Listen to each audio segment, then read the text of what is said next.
AP Style Free Response Problem 12. The reaction 2NO plus O2 produces 2NO2, obeys the rate law where the decrease in O concentration with respect to time is equal to K times concentration of NO squared times concentration of O2. So this is a rate, right? Which of the following mechanisms is consistent with the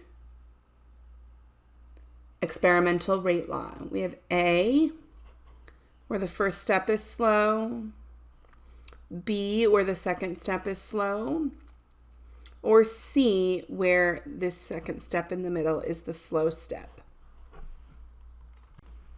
All right, so the rate determining step must have 2 NO molecules and 1 O2 molecule as reactants, because that's what's showing up over here. The rate determining step must have 2 NO molecules, you have NO squared, and 1 O2 molecule. A is eliminated because the slow step, we do have the 2 NO molecules, but there's no O2 in this slow step. It lacks O2 as a reactant, and there's no equilibrium reaction in the mechanism that would allow any sort of substitution. I couldn't substitute to get an oxygen in here somehow as a reactant for an intermediate.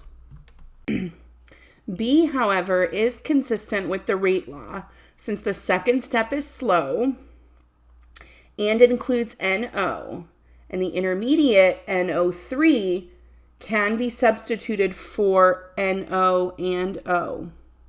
You see how I could write NO3 in terms of NO and O and then substitute it in here. All right, that provides the needed 2 NO and 1 O2.